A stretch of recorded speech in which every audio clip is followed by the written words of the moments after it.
pré-candidato do PT, Luiz Marinho, que já está aqui conosco no estúdio. Tudo bem, prefeito? Bom dia. Bom dia, Carolina. Bom dia, ouvintes. Queria cumprimentar a todos, especialmente os ouvintes, que deve ser a grande razão da existência do programa e da rádio. Cumprimentar o Ricardo Galhardo. Dizer que é um prazer estar aqui mais uma vez à disposição de vocês. Ricardo Galhardo, repórter de política do Estadão, também conosco aqui nessa entrevista. Bom dia, Galhardo. Bom dia, Carolina. Bom dia, prefeito. Lembrando que você acompanha essa entrevista também pelas nossas redes sociais, facebook.com/Rádio Eldorado. Pode mandar a sua pergunta para o candidato pelas redes e também pelo WhatsApp. O número é 994811777. O pré-candidato pelo PT ao Palácio dos Bandeirantes é paulista, foi ministro do Trabalho e Emprego e ministro da Previdência Social no governo do presidente Lula. Foi prefeito de São Bernardo do Campo em 2 gestões, presidente da CUT e do Sindicato dos Metalúrgicos do ABC, e já disputou as eleições estaduais como vice na chapa de José Genuíno em 2002. Bom, o PT ainda está isolado nessa campanha, Marinho, e especialmente no cenário nacional, mas no estadual também. Ontem o PDT anunciou o apoio a Márcio França aqui em São Paulo. Queria saber qual que é a chance de alguma articulação do PT em relação a lançar um vice do Márcio França, ou, enfim, se o PT pensa nessa possibilidade de abandonar a candidatura. Bom dia. Bom dia, Carolina. Isso não passa pela cabeça de nenhum petista no estado de São Paulo. E a chance, sabe qual é? Zero. O que está colocado é o seguinte: o PT tem uma ampla aliança com o mundo do trabalho, os movimentos sociais, praticamente apoio majoritário dos movimentos sociais, praticamente apoio bastante amplo, quase majoritário também no movimento sindical. Você tem uma ideia, a convenção amanhã, aproveito para convidar simpatizantes, militantes, filiados. Convenção amanhã, a partir das 9 horas, das 9 às 13, na sede dos Sindicatos Metalúrgicos de São Paulo, ali na Galvão Bueno. Quando falo Metalúrgico de São Paulo, muita gente estranha, mas é que nós teremos apoio majoritário dos Sindicatos Metalúrgicos de São Paulo nessas eleições. Agradeço muito ao amigo Miguel Torres, que majoritariamente a diretoria está nos apoiando, nos acompanhando, enfim, esse é o desafio. Agora, do ponto de vista partidário, estamos fechando com o PCdoB, PT e PCdoB, provavelmente são os dois partidos. O PDT, vamos ver se vai até o fim com o Márcio França, tem água para rolar ainda, vamos ver, porque depende do posicionamento do PSB Nacional. É um pré-condicionante aí nesse apoio, então não é 100% ainda, vamos aguardar. Mas vamos tratar do que respeito a nós, e a nossa candidatura ela tem um arco amplo de aliança nos movimentos. Prefeito, queria que o senhor desse um pouco mais de detalhes sobre essa possível aliança com o PCdoB, se isso já está fechado, quais seriam as condições, né, se eles vão indicar o vice, e se isso está amarrado com uma possível aliança nacional também. Não, as coisas estamos tratando São Paulo. Evidentemente, nacional, nós estamos discutindo, vai depender muito da definição do presidente Lula, de caracterizar qual é a vice do presidente Lula.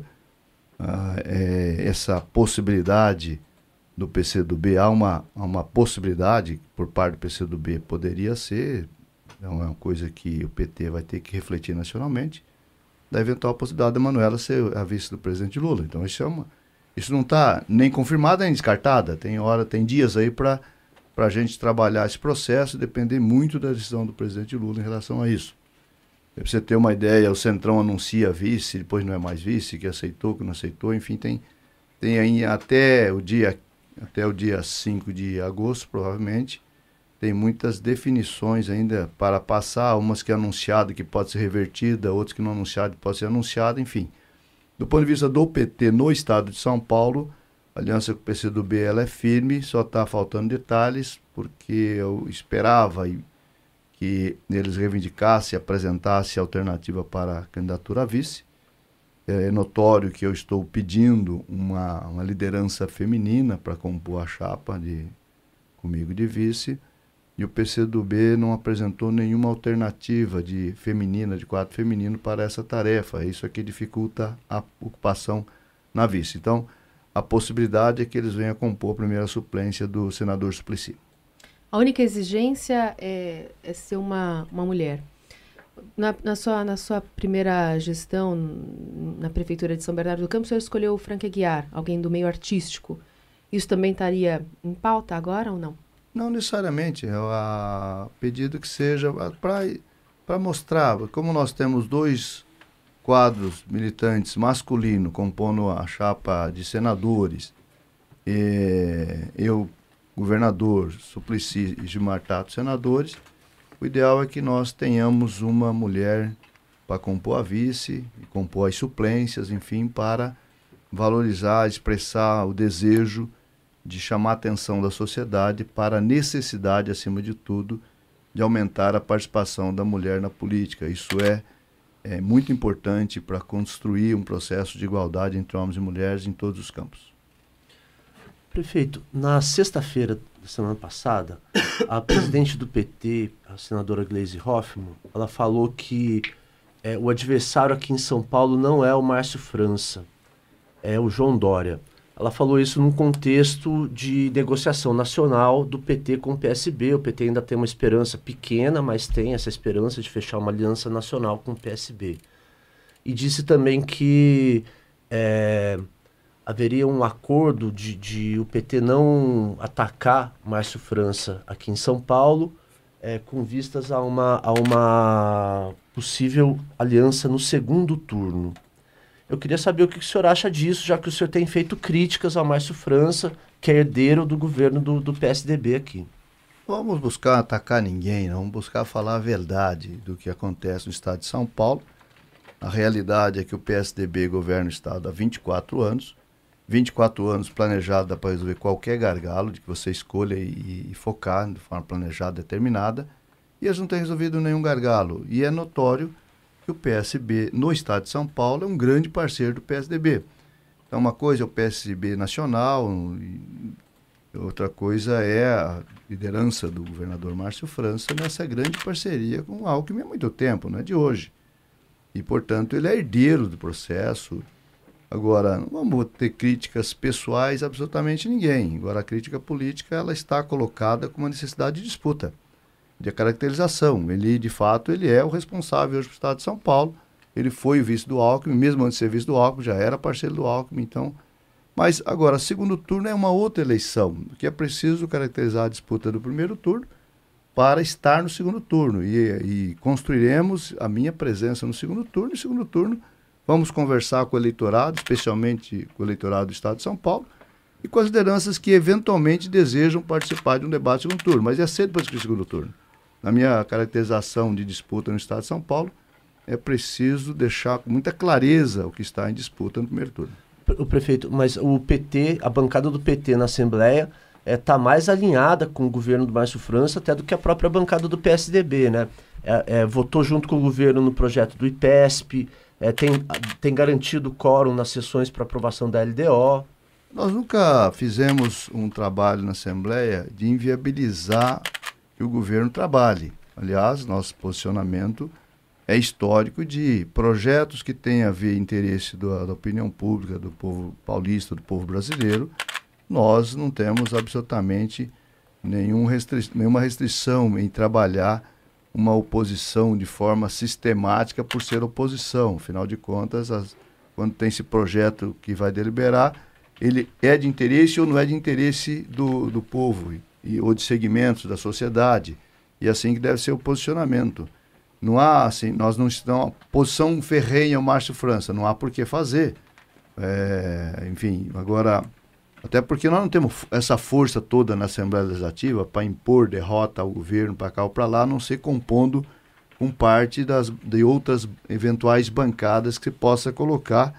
E a regra parlamentar é muito específica da regra parlamentar do que está em disputa agora nas eleições majoritárias, de forma que nós vamos disputar para valer e vamos, eventualmente, acotovelar com quem quer que seja. Não tem aliados, não tem escolha aqui, porque nós somos uma candidatura específica e que representa, em particular, esse corte social de representar os mais pobres, os mais sofridos, os mais lascados, as mulheres, as crianças, jovens, enfim, o povo da periferia, o povo trabalhador.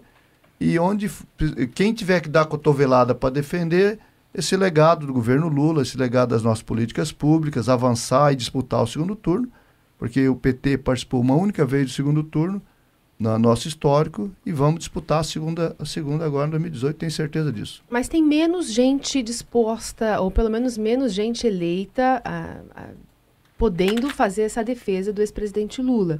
O PT ele tem agora sete cidades dentro do estado representadas. É 8, na verdade. 8. Um anunciou que ia sair, mas acabou não saindo. É verdade. Bom, e aí a gente tem um partido que já governou Campinas, Piracicaba, Ribeirão Preto, agora sobrou Araraquara como um polo ali. Que mensagem o senhor vai dirigir aos paulistas para votar no senhor, dada essa representatividade em São Paulo? Sabe que cada eleição tem seu momento específico, né? Nós olharmos 2014 foi uma eleição muito difícil para o PT no estado de São Paulo. A reeleição da presidenta Dilma foi muito complicada, como diz os mineiros, muito pegada para nós, com dificuldade. Nós reduzimos a nossa bancada. Então, 2016 foi meramente uma consequência da evolução do embate da reeleição da presidenta Dilma, do consórcio liderado por Aécio e Eduardo Cunha, que não permitiu que a Dilma trabalhasse a partir de 2014, de forma a criar muita dificuldade e criar um estado emocional no país, em especial no estado de São Paulo, de perda significativa no processo de preferência partidária por parte do PT.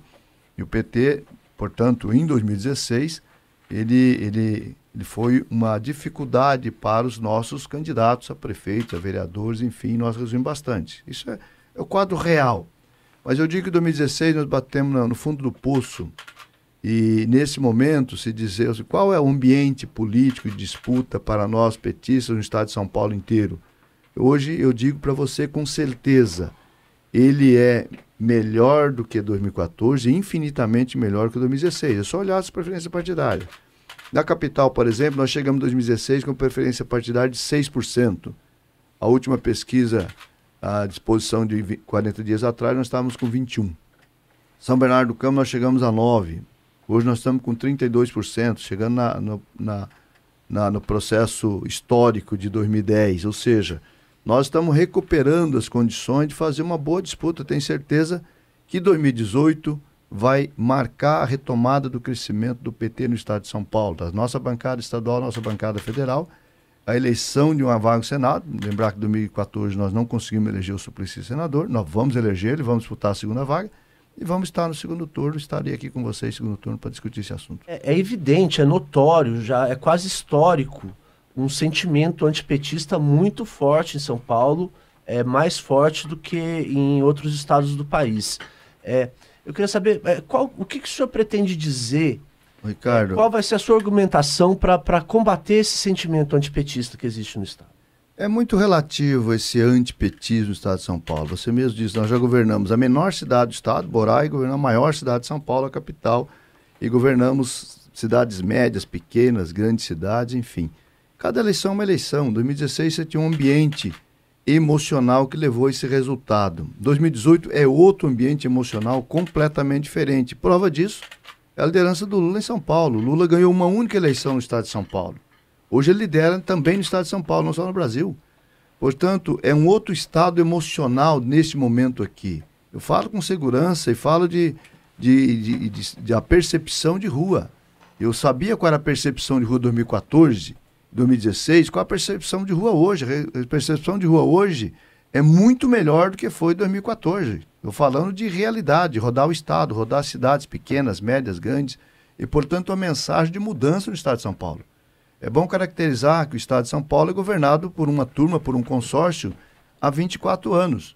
E nesse consórcio que governa há 24 anos, eles não resolveram os problemas do povo brasileiro, do povo paulista. Portanto, vamos discutir as propostas para a segurança, para a educação, para a saúde, para a logística, para a infraestrutura. É isso que nós vamos discutir e é nisso que nós estamos apostando todas as vezes para ganhar as eleições.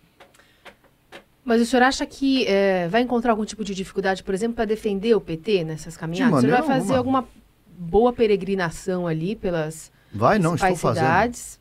Vai intensificar isso a partir de agora como candidato oficial pelo PT? Mas a gente tem um currículo longo ali do PT, de José Dirceu preso, ministro Palocci preso, os dois principais tesoureiros do partido também. Você sabe que o pessoal nem pergunta mais do Zé Dirceu, do Palocci, já esqueceram? Nem fala mais de... O pessoal está discutindo o seguinte, como resolver o problema do emprego? Essa é a pergunta que o pessoal me faz. O pessoal não pergunta do Zé Dirceu. O pessoal pergunta assim, ô Marinho, como que nós vamos resolver o problema do emprego da juventude? É isso que eu estou debatendo. Você acha que o eleitor já esqueceu esse... O eleitor já fez uma reflexão sobre isso. Né? Minha mãe dizia o seguinte, quando há exagero, perde a razão. E o massacre exagerado ao PT, isso já foi assimilado pela população. Prova disso é... Você tem quem acha que não é justa a prisão do Lula, mas a maioria acha que é injusta a prisão do Lula. E, portanto, inclusive os golpistas que tiraram a Dilma, dizendo, vamos tirar a Dilma porque é preciso tirar, acabar com o roubo, com a reladroagem, com a corrupção. Bom, mas o que exemplifica quem está governando no Brasil é exatamente escrachar de vez o processo de corrupção e de bandalheira e ajudou a resolver um dilema que o PT vinha sofrendo de fato, que é ficar claro que o PMDB vinha nas entranhas do governo praticando barbaridade. E os corruptos confessos não são do PT, não é mesmo na Petrobras. A Petrobras, quem são os ladrões da Petrobras? Paulo Roberto, Pedro Barusco, Cerveró, não tem nenhum do PT. Mas o prefeito... Eram quadros da Petrobras há muito tempo, que provavelmente estava roubando há muito tempo a Petrobras, que não tinha conhecimento. As estruturas que o PT criou de fato de combate à corrupção no governo Lula-Dilma, de fortalecer as instituições, é que trouxe à tona e a possibilidade da gente avançar em relação ao combate à corrupção. Mas, eu acho que a percepção da população é exatamente essa. É isso que o povo reflete e fala, bom, o Lula está sendo perseguido, portanto tem que voltar a ser presidente da República. Tirou o Brasil do toleiro uma vez, pode tirar outra vez? Prefeito, mas o senhor acabou de criticar o MDB, mas na última entrevista que eu fiz com o senhor defendeu que o PT fizesse alianças com os partidos que apoiaram o impeachment da presidente Dilma. Eu me lembro muito bem, eu falei um exemplo, Roberto Requião. Não falei do PMDB como um todo, eu falei de figuras que durante o processo de impeachment defendeu contra o impeachment, contra a cassação da presidenta Dilma. Foi um corte muito, muito real e concreto. É disso que se trata. Não estou falando do PMDB. E disso aqui em São Paulo não tem uma única chance de uma aliança com o PMDB, porque aqui foi gestado o golpe. Os golpistas estão aqui no estado de São Paulo, a partir daqui, num consórcio PMDB-PSDB. Então isso é muito claro na minha cabeça, não tem absolutamente nenhuma dúvida disso. O prefeito, o PT faz alguma autocrítica em relação aos erros cometidos pela presidente Dilma? Claro que fazemos autocrítica. A própria presidenta Dilma disse em entrevista, nós erramos, exageramos, por exemplo, na isenção tributária, apostando na boa-fé. O problema é que boa-fé só não resolve. Na boa-fé de que isso ia gerar economia. Nós fizemos autocrítica e dizer, nós devíamos ter insistido mais na reforma política e na reforma tributária. Né? Evidentemente que nós desejamos, mas teve resistência e nós não conseguimos consolidar. E na reforma tributária, inclusive, é bom lembrar que o presidente Lula propôs criar um imposto de valor agregado para acabar com a guerra fiscal entre estados, e quem comandou a resistência para que não aprovasse, porque a bancada do PSDB vinha em sintonia até para eventualmente votar com o governo Lula e criar o IVA, e acabando com a guerra fiscal. Mas quem foi a Brasília reunir na churrascaria Porcão a bancada do PSDB e do DEM foi o governador José Serra, que disse, nós não podemos deixar aprovar, politicamente se aprovar nós estamos lascados. Ou seja, apesar de ser bom para o Brasil, mas não podia aprovar porque era bom para o governo naquele momento. Essa irresponsabilidade é que nós não podemos continuar cometendo, nós temos que olhar para o povo, olhar para o emprego, olhar para as crianças, para a juventude, para os homens e mulheres que não estão gerando emprego no país. O Galhardo falou sobre essa autocrítica, o senhor falou de uma maneira geral. Tem perguntas chegando aqui de São Bernardo do Campo, por exemplo. Eu vou colocar aqui o ouvinte Vinícius Schmidt, diz que é ex-morador de São Bernardo do Campo. Ele, enfim, é crítico à sua gestão e ele quer saber quais são os planos para o estado de São Paulo em relação às obras paradas. Então, eu juntando as duas informações, queria saber do senhor se é possível fazer uma autocrítica não só do que o PT, como gestor, poderia ter feito melhor, na gestão federal, mas também na sua gestão, por exemplo, em São Bernardo do Campo. Eles falam muito de obras paradas, estão chegando diversas mensagens nesse sentido. Carolina, como é que pode... Quando eu assumi em 2009, adoraria que o meu antecessor tivesse deixado um monte de obra para eu dar continuidade. Adoraria ter. O que aconteceu em São Bernardo é o seguinte: eu não deixei obras paradas, eu deixei obra em andamento. A irresponsabilidade do atual prefeito é que parou as obras por mais de um ano, para dizer que eu tinha deixado as finanças de São Bernardo não em dia. Tanto deixei em dia que vai ver a nota do rate da cidade de São Bernardo do Campo, vai ver as análises do Tribunal de Contas em relação à minha gestão. A do Piscinão do Centro, do Museu do Trabalhador? Sim, senhora. Em relação ao museu, estava parada por uma interferência de falta de continuidade de recursos, de repasse de recursos, por parte do Ministério da Cultura. Aqui houve um problema que teve um grande embate, queda de braço com o Ministério da Cultura, que, aliás, eu digo que o meu arrependimento é de não ter trazido para a gestão municipal e ter remanejado de alguma área, não ter feito alguma área e ter terminado a obra, que não teria essa polêmica do museu hoje. Mas essa é a única autocrítica que o senhor faz em relação à sua gestão lá na Prefeitura de São Bernardo? Não tem autocrítica a fazer. Não fez um governo eminentemente vitorioso, exitoso e com grande aprovação. O senhor não fez um sucessor lá, por exemplo. Mas aí eu já discuti esse ambiente em 2016. Se você perguntar hoje em São Bernardo do Campo, se tivesse uma eleição hoje, quem era o prefeito eleito, você vai ver que chama-se Luiz Marinho. Aliás, o povo dizia em 2016, se fosse você, eu votava em você, mas o PT precisa de um castigo. Então, nós avaliamos aqui a situação do PT em 2016. Do ponto de vista da gestão em São Bernardo do Campo, o que o povo diz é o seguinte, que em 8 anos eu fiz o que os outros não fizeram em 30, 40 anos. As obras de combate à enchente, eu convido você, a qualquer hora que você queira, com quem quiser, para visitar, por exemplo, o bairro Orlandina, o bairro Vivaldi, para perguntar se as obras de combate à enchente funcionam ou não funcionam. Para ir no Demarque, para ver se a obra lá não funciona ou não funciona. Para ir lá no Jordanópolis. Ou seja, a obra do centro ela não foi concluída, e uma das razões de ter sido concluída, porque o governador Geraldo Alckmin se comprometeu com 80 milhões para a obra do Piscinão, para concluir o Piscinão, e não repassou um centavo. Eu espero que o Orlandinho, como é assim, o Alckmin, não sei se ele providenciou o Alckmin assumir o compromisso, honrar o compromisso que fez com a cidade. Aliás, essa foi uma das razões de ter terminado aquela obra. Mas ela ficou em andamento, eu tomei providências de financiamento complementar e deixei pronto. Tanto é que ele vai terminar, se não terminar por incompetência absoluta. Ou por falta de aptidão para a gestão. Então, é disso que se trata. Agora, o conjunto dos corredores, todos os corredores ficaram com recursos, com planejamento orçamentário, seja de orçamento público, seja de tomada de financiamento internacional, para a execução dos corredores. Será incompetente aquele gestor que pensar a obra somente que vá durante a sua gestão?